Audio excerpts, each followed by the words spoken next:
Hey, Susan here. If you're like most of the human race, you've had your fair share of hurts, heartache, and betrayal.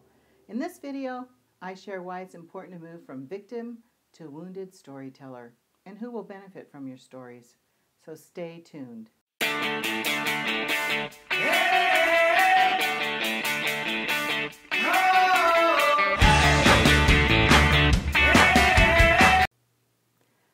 When I was growing up, I loved to stay at my Grandma Bessie's house. She told the best bedtime stories, tales of raising 2 children as a single mother during the Great Depression, running a daycare in her home, and how she used to bake pastries for the local restaurants to support her little family. These stories were all told as we cuddled together in her big bed and listened to the night trains go through old San Luis Obispo. One of my favorite stories concerned my grandfather, a gentle husband and faithful train engineer who romanced the committed Spencer Bessie. My grandpa Andrew was 17 years older than Grandma, but he stood out as the love of her life. The story always ended with his death, 3 months before my father entered the world.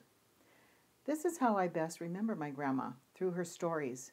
Later in life, I realized that her narratives were actually stories of personal hardship and deep wounds, though in the telling, they were no longer wounds, but stories of how Jesus had walked with her through the dark times of her life. Hidden behind the adventure of gleaning summer fruit for the ingredients of winter pies for local restaurants sat the heaviness of a hard-working single mom.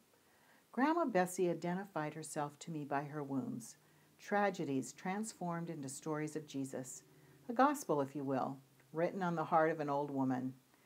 God uses 2 methods for transforming us into the image of Christ. First, there's his own life growing within us. Secondly, he uses the pain, suffering, and trauma of earthly life to kill anything in us that doesn't smell holy. If handled wisely, the second makes room for the first. And we all know people who are identified by their unhealed wounds. We call them victims.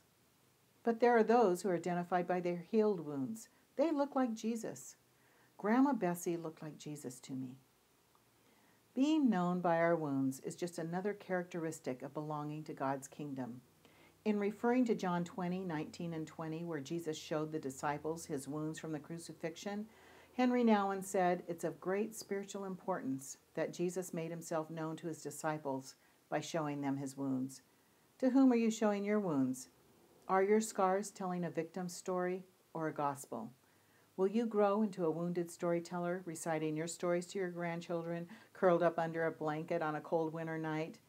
Will you share your stories with friends or strangers who might need to see the light at the end of their heartache? Or will you just grow old?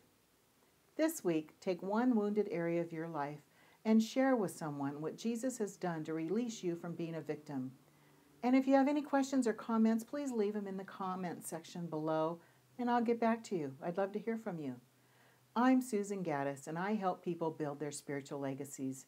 If you'd like to receive more videos like this, delivered right to your inbox, stop by my website at www.susangaddis.net and subscribe to my email list.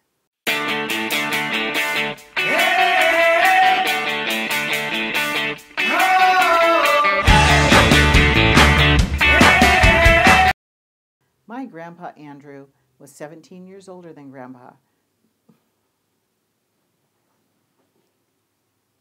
17 years older than Grandpa.